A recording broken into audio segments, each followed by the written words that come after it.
Hello, hello, good afternoon.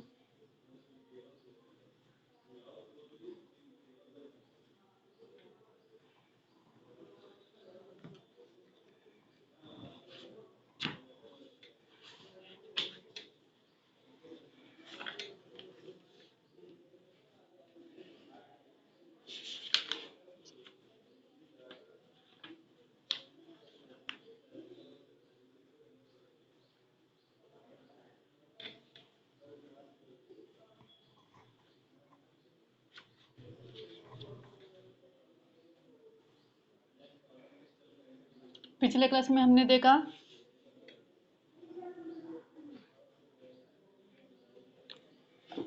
पहले संप्रेषण किसे कहते हैं, संप्रेषण किससे आया है और संप्रेषण कितने लोगों में हो जाता है और संप्रेषण के व्याख्या और उसके प्रकार हम देखे। वो जाने के बाद दूसरा यूनिट में मैं स्टार्ट कर रही थी जो पत्र किसे कहते हैं। पत्र पत्र के बारे में कह रही थी। उसमें तीन प्रकार के पत्र हमें देखने के लिए मिलते हैं। एक सामाजिक पत्र, एक पहला पारिवारिक पत्र, दूसरा सामाजिक पत्र, तीसरा कार्यालयीन पत्र।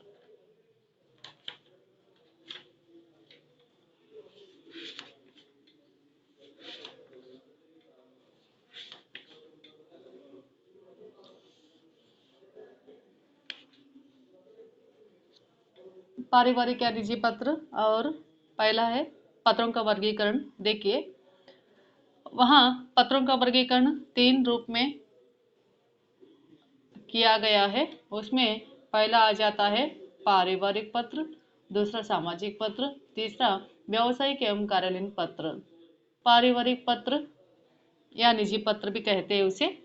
परिवार के सदस्यों अर्थात पिता, माता, पुत्र, पुत्री, भाई, बहन, चाचा, मामा, मामी जो सगे संबंधी रहते हैं उन मित्रों को और परिचितों की आदि के बीच में जो होने वाले पत्र व्यवहार श्रेणी में अंतर्गत आ जाता है।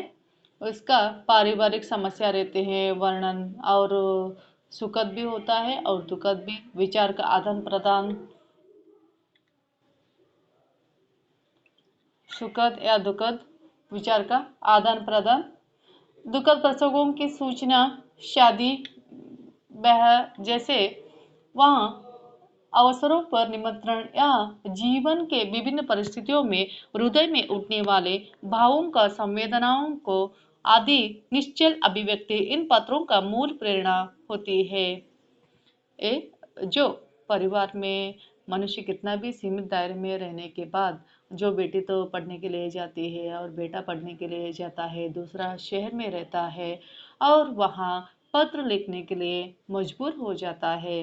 पत्र जो हमारे जो विचार रहते हैं, हमारे मन की जो भावनाएं रहते हैं और जो सुखद भी हो या दुखद भी हो, हम जो बताना चाहते हैं, दूसरों को अभिव्यक्त करना चाहते हैं, हमारे जो सगे हैं, संबंधी है, जो दोस्तों को वगैरह दिखते हैं, उसे कहते हैं जो पारिवारिक पत्र। शादी ब्याह का अवसर तो रहता है या सुखद भी है दुखद भी है।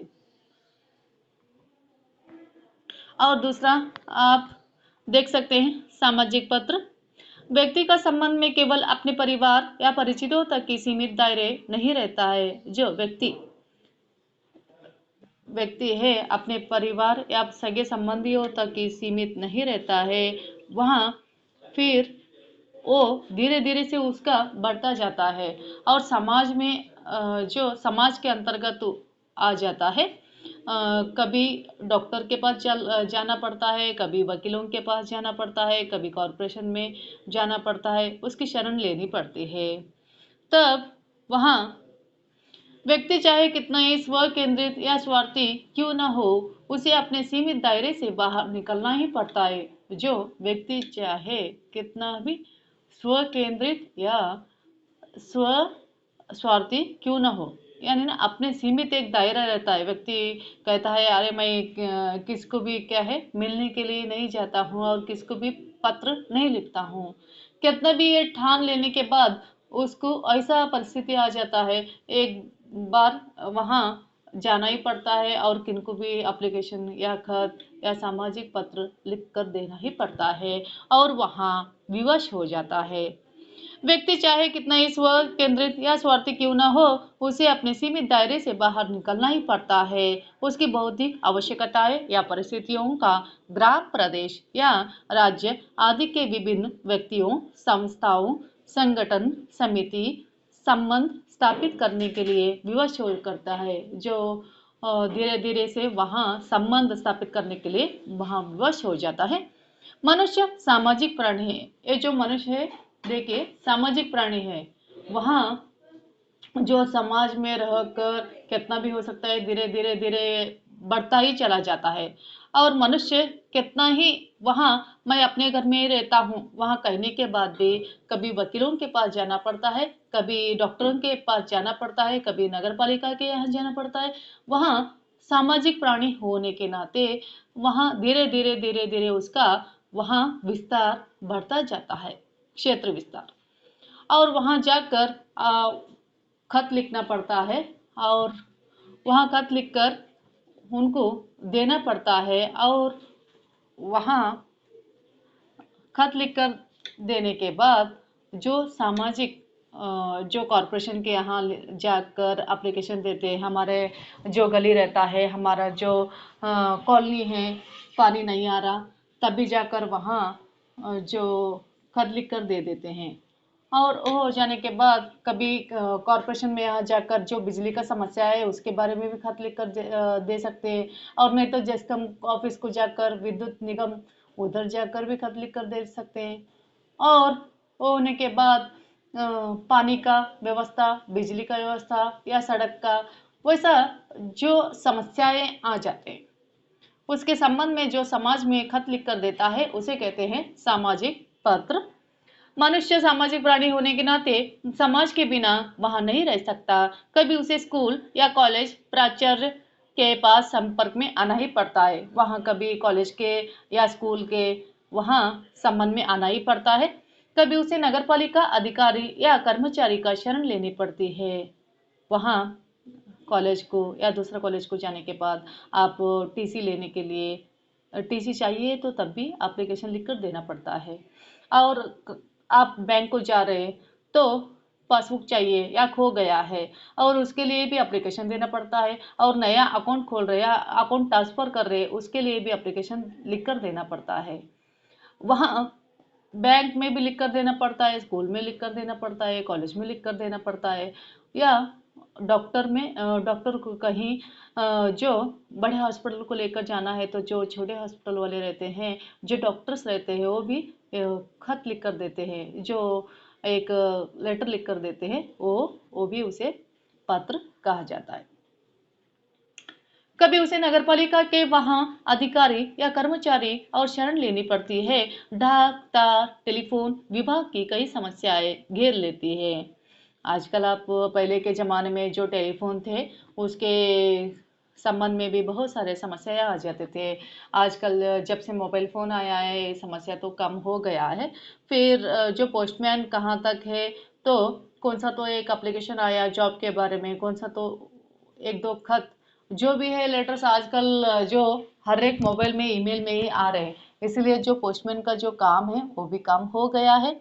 और सामाजिक पत्र जो मैसेज आते हैं उसे भी सामाजिक पत्र में ले सकते हैं। डाकतार, टेलीफोन विभाग में कई समस्याएं घेर लेती है, उसे भी सामाजिक पत्र कहते हैं।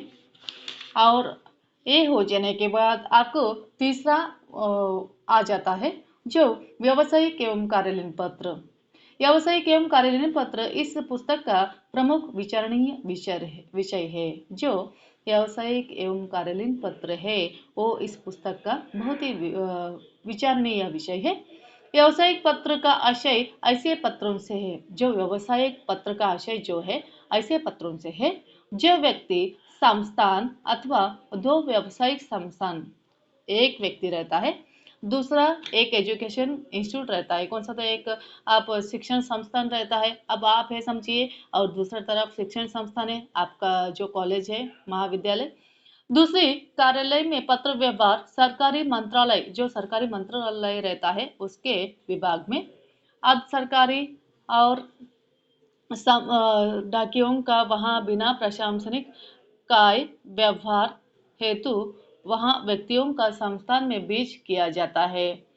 पुरातन सभ्यता के प्रारंभिक चरण वहाँ वस्तु विनिमय पद्धति से मनुष्य का काम चलता है था। इसके लिए बहुत ही दूर जाने का जरूरत नहीं पड़ती थी। तब पहले मनुष्य धीरे धीरे धीरे वस्तु विनिमय का बढ़ता जाता था और धीरे धीरे फिर वहाँ बढ़ने लगा। उसकी आवश्यकताएं सीमित थी, जो उसका मनुष्य का आवश्यकताएं रहते हैं वो बहुत ही सीमित थी। सभ्यता के विकास में वैज्ञानिक प्रगति धीरे धीरे बढ़ने लगे। वहाँ मनुष्य जो रहता है, व्यावसायिक एवं कार्यालयीन पत्र, एक व्यक्ति रहता है और दूसरी तरफ है आपका शिक्षण संस्था। शिक्षण संस्था और आप है, आप दोनों के बीच में जो शिक्षण संस्था है एक तरफ, दूसरे तरफ है जो महाविद्यालय। इससे जो भी आपको कॉलेज से, जो महाविद्यालय से मैसेज आ जाता है, कौन सा तो नोटिस आ जाता है, आपको वहाँ गौर करने के लिए भेजा जाता है। उसे कहते हैं व्यावसायिक एवं कार्यालयीन पत्र, ऑफिशियल पत्र।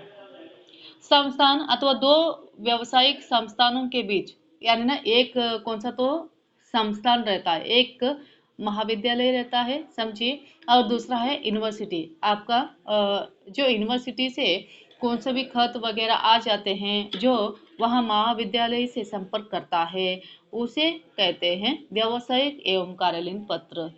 और दो, एक यूनिवर्सिटी और दूसरा यूनिवर्सिटी से के साथ भी हो जाता है, एक शिक्षण महाविद्यालय रहता है और दूसरा महाविद्यालय रहता है, उसके साथ भी वहाँ पत्र का वहाँ कार्य व्यवहार हो जाता है। मंत्रालय, विभागों का तथा अर्ध सरकारी संस्थान एवं निजी संस्थानों के बीच में हो जाता है। भिन्न प्रशासनिक कार्य पत्र व्यवहार हेतु व्यक्ति एक संस्थान और दूसरा संस्थान के साथ किया जाता है, और एक व्यक्ति और महाविद्यालय के साथ भी किया जाता है, शिक्षण महाविद्यालय के साथ। वैसा इसे व्यावसायिक एवं कार्यालयीन पत्र कहते हैं। और आप कहाँ तो जॉब को जाने के बाद उधर आप कार्य करना चाहते हैं, वहाँ जाने के बाद आपको कहते हैं एक वहाँ एप्लीकेशन लिख कर दीजिए, यानी ना आप उसके बारे में एक एप्लीकेशन लिख कर दीजिए और बायोडाटा दीजिए, आप किस कार्य में काम करना चाहते हैं, आपका एक्सपीरियंस वगैरह देखना चाहते हैं। तब वहाँ जो पत्र लिखते हैं उसे भी कहते हैं जो व्यावसायिक एवं कार्यालयीन पत्र।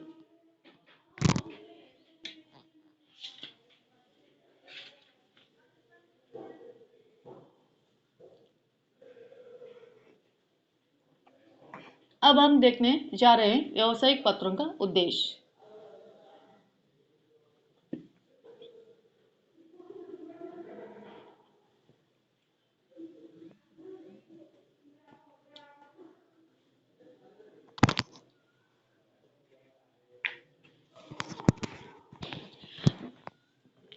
व्यावसायिक पत्रों का उद्देश्य,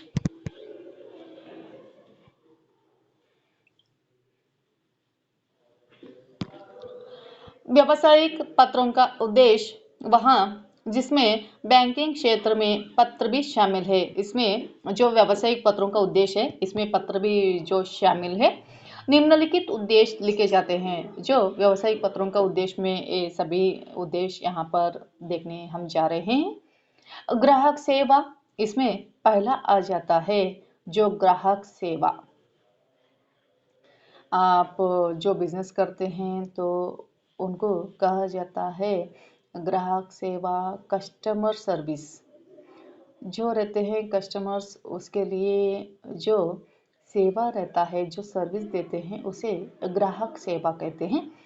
इसमें नए ग्राहकों की खोज, जो कौन सा तो एक कस्टमर है समझिए, वहाँ एक फ्रिज का दुकान तो होगा या टीवी का दुकान तो होगा, कौन सा तो एक इलेक्ट्रॉनिक दुकान होगा, वहाँ कस्टमर सर्विस गुड रहा तो उसके लिए नए ग्राहक की खोज करते हैं और पुराने ग्राहकों के संबंध वृद्धि, जो भी पुराने कस्टमर्स है उसके साथ संबंध बहुत अच्छी तरह से जोड़ा जाता है।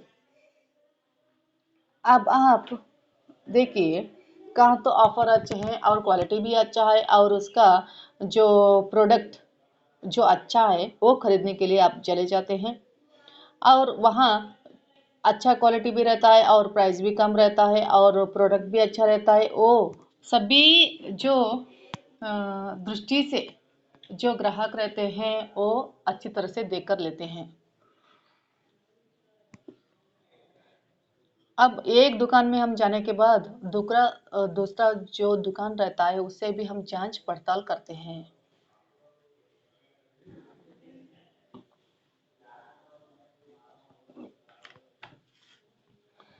और दूसरा दुकान में जांच पड़ताल करने के बाद आपको लगता है हम जो यहाँ पर पहले आए थे उसी दुकान में इस दुकान से भी कम है, तब वहाँ जो 2 साल से 3 साल से आप उसके साथ ऑलरेडी कस्टमर्स रहे हैं और आप अपने जो सगे संबंधी है, जो फ्रेंड्स है, जो दोस्तों को वगैरह सभी को यहाँ सिफारिश करते हैं इसी दुकान में आप लीजिए और अच्छा है और जो ऑफर भी है और प्रोडक्ट भी अच्छा है और क्वालिटी भी अच्छा है और अच्छा आ रहा है। तब यहाँ संबंध वृद्धि कब हो जाता है, जो उस प्रोडक्ट रहता है, जो भी उस वस्तु रहता है उससे आप जो संपूर्ण दृष्टि से सेटिस्फेक्शन हो, तो आप संतृप्त हो, तो आप दूसरों को कहते हैं, दूसरों को सजेशन देते हैं ये अच्छा है आप भी खरीदीजिए। वैसा जो व्यावसायिक पत्रों का उद्देश्य जो है, जो ग्राहक रहते हैं उसका संबंध वृद्धि कितना हो सकता है उतने साथ संबंध वृद्धि करना। कभी भी जो आप उस दुकान को जाते हैं तो उन्हें अच्छी तरह से बात करते हैं। अब कस्टमर्स देखिए, जो जाते हैं हर एक जो कस्टमर के साथ किस तरीके से वहाँ पेश आते हैं वो भी बहुत ही महत्व का विषय है। जो एक एक दुकान में आप चले जाते हैं बहुत ही चिड़चिड़ा करते हैं, आपको लगता है अरे एक ऐसा दुकान है, एक ऐसा मालक है ऐसा जो चिड़चिड़ा करते हैं। और दूसरा दुकान रहता है जो बहुत ही अच्छी तरह से पेशा करते हैं, आप जाने के बाद पानी पूछते हो या जूस देते हो, अच्छी तरह से बातें करते हो या कोमल अच्छी तरह से बातें करना और अच्छी तरह से जो व्यवहार करते हैं कस्टमर के साथ, वैसा आप उस तरीके से व्यवहार करने के बाद आपको वहाँ लगता है ये बहुत ही अच्छे हैं। यानी ना जो कस्टमर्स रहते हैं, जो ग्राहक रहते हैं उनके मन में वहाँ विषय आ जाता है, अरे ये कितना अच्छे हैं। यानी ना हम यहाँ पर प्रोडक्ट भी अच्छा है और इधर कितना अच्छी तरह से पेश आ जाते हैं और कितना कोमल तरीके से वहाँ ग्राहकों को देखते हैं। ये सभी विषय ध्यान में रख सकते हैं, वहाँ संबंध वृद्धि धीरे धीरे अपने आप हो जाता है। खोए हुए ग्राहक की पुनः प्राप्ति सम्मिलित है। कौन सा, तो एक प्रोडक्ट है समझिए और वहाँ जो ग्राहक रहते हैं, कौन सा तो एक नुकसान आ रहा है, प्रोडक्ट अच्छा आ जाता है सभी खरीदते हैं, फिर खरीदने के बाद कहाँ तो उसका लुफ्त 1 गेट 1 फ्री आप रहने के बाद खरीद लेते हैं और खरीद लेने के बाद घर को जाते हैं और देखने के बाद उसके अंदर कुछ भी रहता ही नहीं। और कौन सा तो गिफ्ट के रूप में जो देते हैं उस जो गिफ्ट दो जो दिया जाता है उसमें कुछ भी है ही नहीं, जो खाली था। और जो डिस्काउंट के रूप में दिया गया वो सच बोलो तो डिस्काउंट हो ही नहीं, आपको पता हो जाता है घर को जाने के बाद। आप तब आपको लगता है हमने तो धोखा खाए। वहाँ जो ग्राहक, तब आपको लगता है वो प्रोडक्ट फिर से खरीदने के लिए आप जाते ही नहीं। एक बार जो मनुष्य धोखा खाता है फिर दूसरा तरफ कोई प्रोडक्ट खरीदने की बात ही नहीं उठता, सवाल ही नहीं उठता। वहाँ जो खो जाते हैं वो ग्राहक जो छोड़ देते हैं, फिर वो जो सर्विस देने वाले रहते हैं फिर दूसरा नए कस्टमर्स की खोज में लग जाते हैं। और यहाँ पर दूसरा पॉइंट हम देख सकते हैं, दूसरा विक्रय हेतु बाजार खोज। जो विक्रय है तो विक्रय का मतलब यहाँ है जो बेचा जा सके।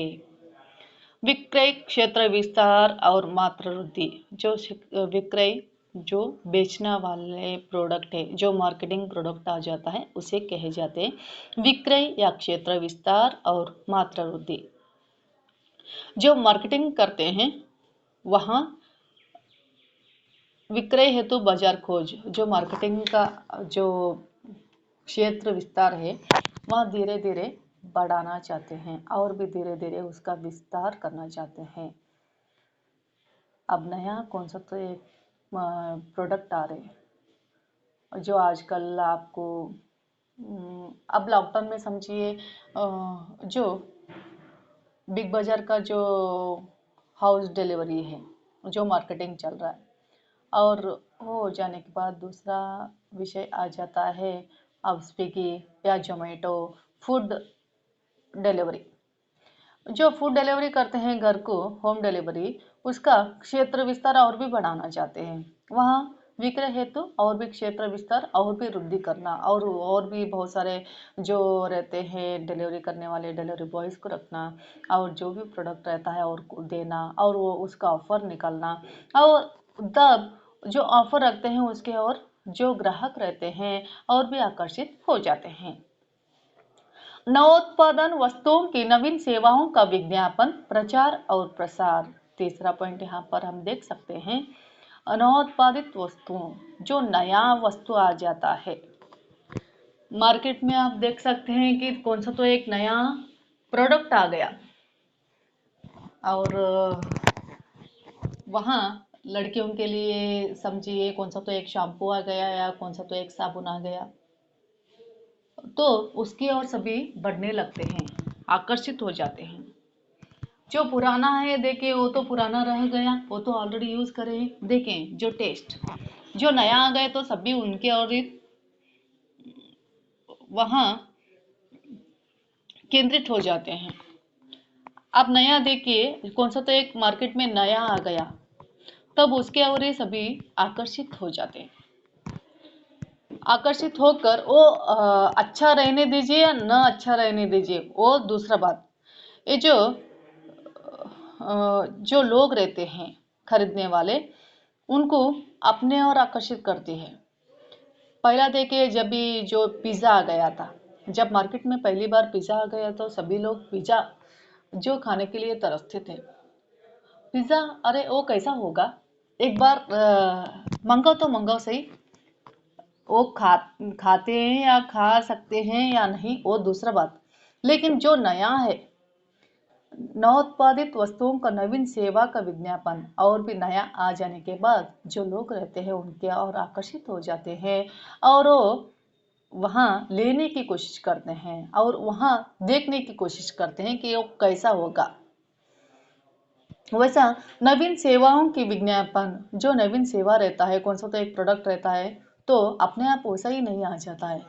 टीवी में एडवर्टाइजमेंट करते हैं और जो सभी तरफ मार्केट में जो दीवार पर चिपकाया जाता है और हर एक जो रहता है गूगल में वगैरह सभी तरफ जो एडवर्टाइजमेंट देते हैं, देने के बाद लोगों को पता चलता है कि ये वस्तु यहाँ पर है, इस जो ये ऐसा वस्तु है, ये इस तरह से यूज कर सकते हैं, यानी ना इसका प्राइस इतना है। जो मार्केट में आ जाने के बाद उसका विज्ञापन हो जाता है, लोगों को जानकारी मिल जाता है कि यहाँ वस्तु एक नया वस्तु आ गया है और ये इतने में मिल सकता है और वहाँ सेवा उसका परिचय करने के बाद लोगों को वहाँ लेने के लिए आरंभ कर जाते हैं, प्रचार करते हैं और उसका प्रसार भी करते हैं। प्रचार सभी तरफ प्रचार करना और सभी तरफ वो जो प्रोडक्ट रहता है सभी को मिल भी जाता है। और चौथा पॉइंट जो है प्रतिष्ठा और सुनाम का निर्माण और उसकी रक्षा। जो कहाँ तो लोगों को हानि हो गया तो लोगों के लिए रक्षा करने के लिए जो लाइफ इंश्योरेंस के तौर पर देने का। और छठा है आपको भावों की पूछताछ। जो कौन सा तो एक प्रोडक्ट है जो माल खरीद रहे हैं और उसका जो भाव रहता है, उसका जो रेट रहता है, आप पूछ कर ही लेते हैं और उसके विभिन्न कार्य जो लेन देन का व्यवहार हो जाता है, बहुत ही वहाँ गौर करके करना पड़ता है। और उसका रेट कितना है पहले पूछ कर, और कम ना हो और ज़्यादा ना हो, और हमें जो पसंद है तो लेते हैं, अगर नहीं तो नहीं। और सातवां पॉइंट आ जाता है आपको शिकायतों का समायोजन। कौन सा तो एक प्रोडक्ट है, उसका शिकायत जो कंप्लेंट आप देख सकते हैं, एक प्रोडक्ट है उसके ऊपर रहता है जो कस्टमर केयर रहता है, और कस्टमर कंप्लेंट्स भी करने का जो नंबर दिया जाता है। वहाँ लोग कितने लोग यहाँ कंप्लेंट किया करते कि पता नहीं, और लोग जो कस्टमर्स के लिए जो वहाँ जो नंबर दिया जाता है उसको फ़ोन करने के लिए कहते हैं।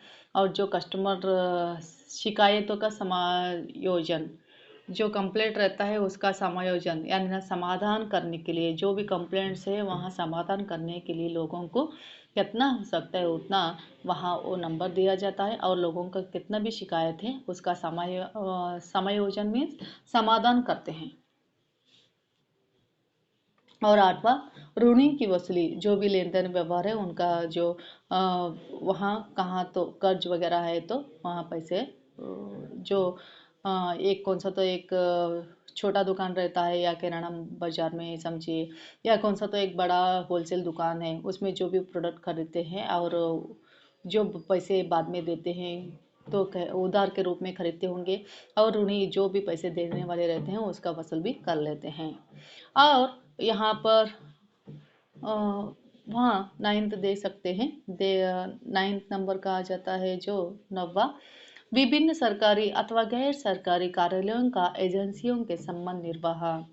वहाँ विभिन्न सरकारी जो भी एक प्रोडक्ट एक आदमी वहाँ सभी तरफ उस प्रोडक्ट को वहाँ दे रहा है, और धीरे धीरे धीरे धीरे वहाँ सभी तरफ छा जाता है, सरकारी हो या सरकारी हो उसका संबंध निर्वाह जरूर करता है। और 10वां, व्यापारिक संबंधों का अभिलेख निर्माण और साक्ष्य प्रस्तुति। व्यापारिक संबंध कितना हो सकता है उतना व्यापार धीरे धीरे बढ़ाने के लिए कर जाते हैं।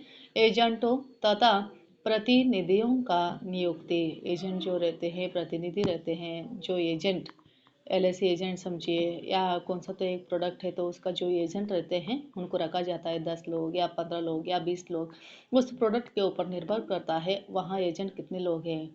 वैसे ही उसका प्रतिनिधि जो करते हैं उसको नियुक्ति किया जाता है और भी लोगों को रख लेते हैं। और 12वीं का पॉइंट हम देख सकते हैं, विदेश व्यापार। पहला, वहाँ एक छोटा गांव से शुरू हो जाता है, एक कौन सा तो एक जो प्रोडक्ट है वहाँ उस माल पहले गांव में, फिर शहर में, फिर डिस्ट्रिक्ट में, फिर राज्य में होने के बाद पूरा देश में हो जाने के बाद वहाँ विदेश व्यापार में भी उसको ले लिया जाता है। धीरे धीरे धीरे धीरे उस जो कौन सा तो एक प्रोडक्ट है तो वहाँ और भी सभी तरफ वहाँ प्रसिद्ध होकर विदेश व्यापार में भी लग जाता है। ये हो गए सभी व्यावसायिक पत्रों का उद्देश्य।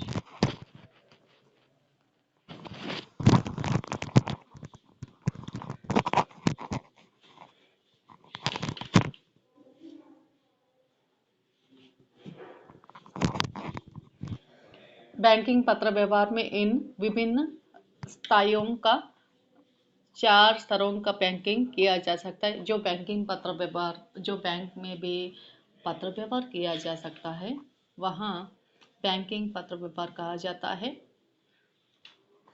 अंतर बैंक पत्र व्यवहार, इंटर बैंक करस्पॉन्डेंस, और दूसरा अंतर बैंक पत्र व्यवहार, इंटर बैंक करस्पॉन्डेंस,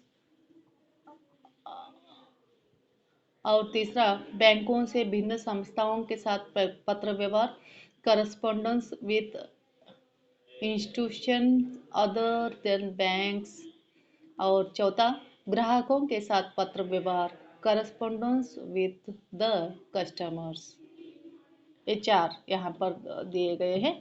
बैंक पत्र व्यवहार के इन विभिन्न स्थाइयों को 4 स्तरों में वर्गीकरण किया गया है। एक अंतर बैंक पत्र व्यवहार, दूसरा अतः बैंक पत्र व्यवहार, और तीसरा बैंकों से भिन्न संस्थाओं के साथ पत्र व्यवहार, और चौथा ग्राहकों के साथ पत्र व्यवहार। एक बैंक रहता है तो दूसरा बैंक के साथ पत्र व्यवहार करता है, उसे अंतर बैंक पत्र व्यवहार कहते हैं।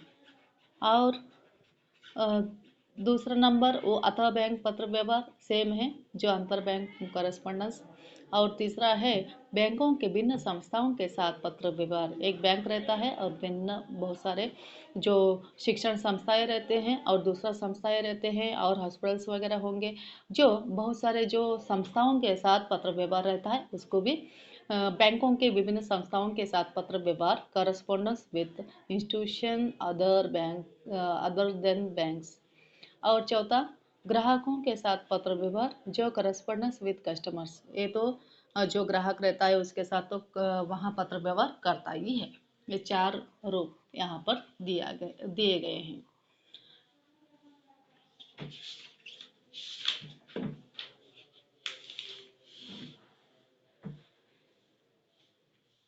व्यावसायिक पत्रों के प्रमुख तत्व। व्यावसायिक पत्रों के प्रमुख तत्व। व्यावसायिक पत्र लेखन के पूर्व और पत्र लेखन के निम्नलिखित प्रश्नों पर वहाँ समग्र विचार कर लेना चाहिए। इस पत्र के माध्यम से वहाँ क्या कहना चाहता है, और दूसरा मैं जो कहना चाहता हूँ उसे अत्यधिक प्रभावशाली के रूप में कैसे कहा जा सकता हूँ।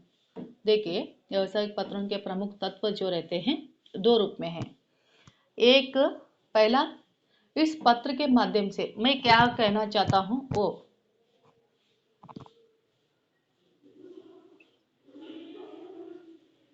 इस पत्र के माध्यम से मैं क्या कहना चाहता हूं वो। और दूसरा, मैं जो कहना चाहता हूं उससे अत्यधिक प्रभावशाली, जो भी मैं कहना चाहता हूं और भी प्रभावशाली के रूप में कहा जा सकता है।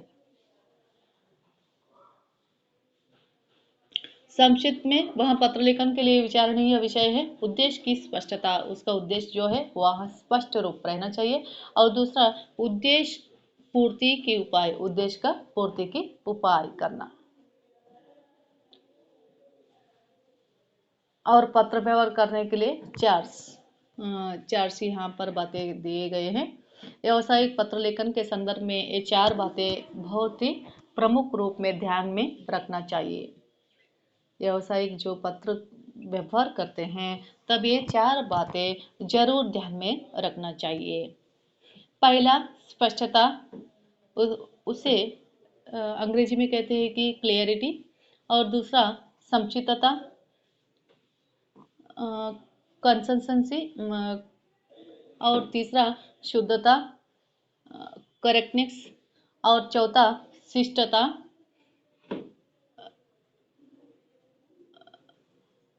करेक्टेसी।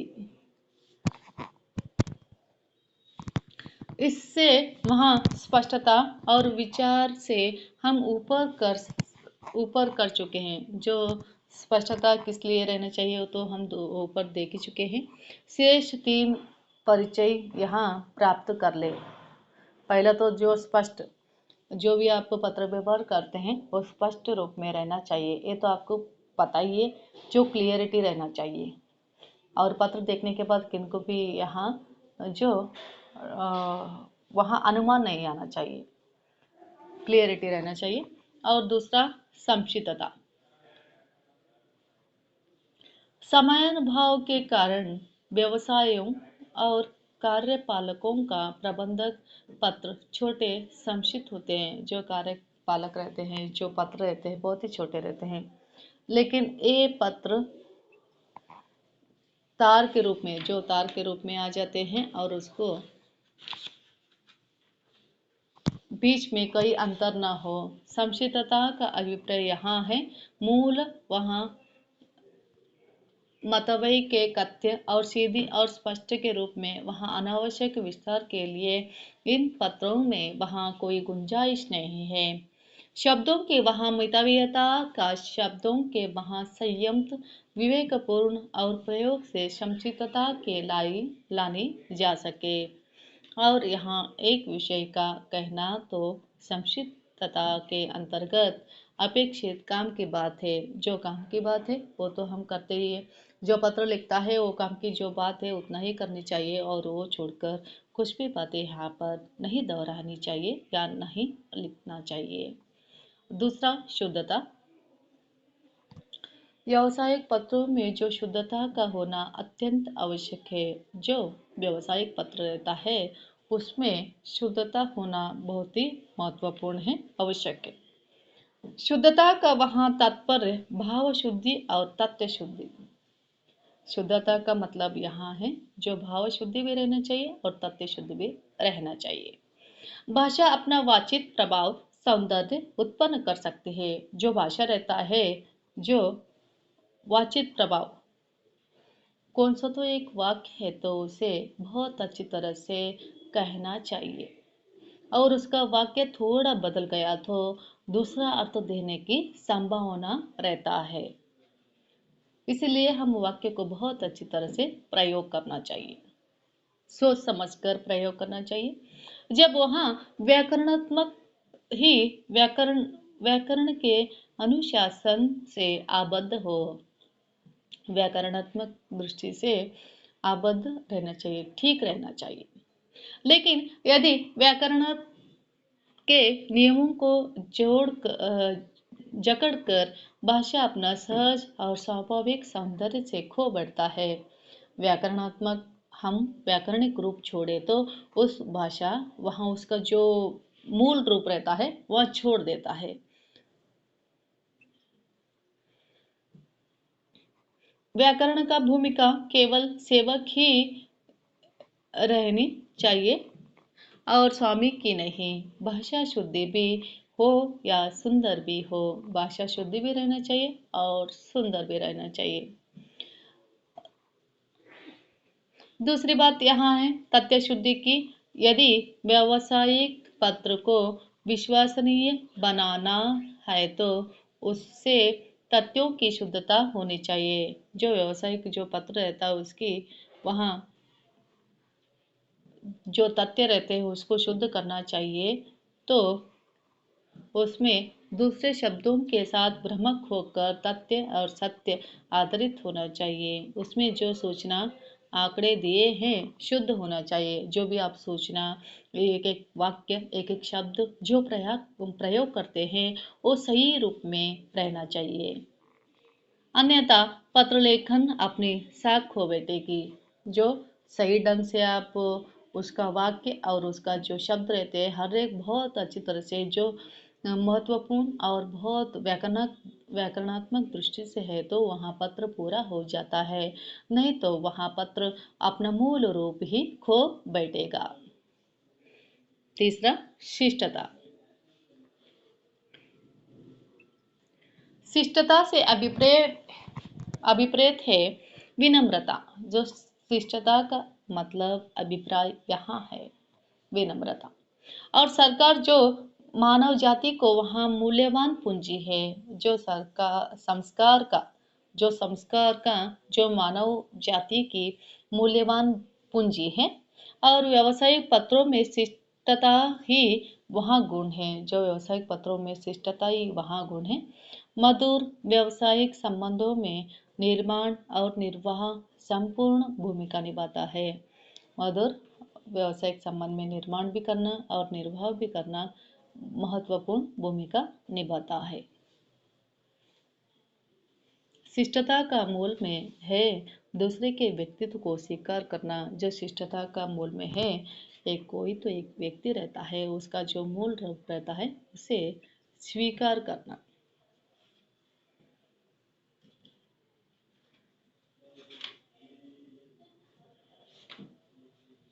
और इसके अंतर्गत और भी दो बातें दिए हैं। संबंधता इसका पत्र में व्यक्ति का विचार और तथ्य भाव आदि से विषय केवल इनका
साक्षी तुम तो आ गई और कोई भी आ रहे नहीं।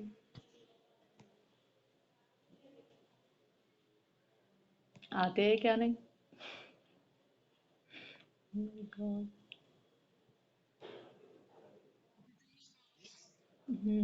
देखेंगे, अभी 5 मिनट वेट करती हूँ, नहीं तो आज के लिए इतना ही छोड़ देती हूँ।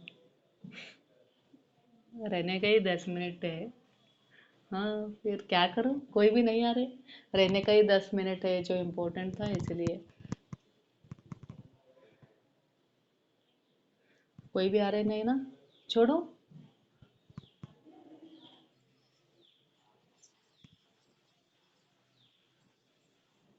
देखेंगे, अभी 8 to 3 मिनट्स वेट करेंगे।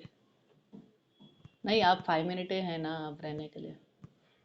इसीलिए फिर रिजन हो गए तो भी 5 मिनट है। अब टाइम हो रहा है कैसा भी, इसलिए आए गए तो मैं लेती थी। अभी एक 6 7 मिनट्स या 10 मिनट्स। कोई भी रीजन हो रहे नहीं। शायद सभी को नींद लग गया ब्रेक में। ब्रेक में ना साक्षी, सभी को नींद लग गया शायद।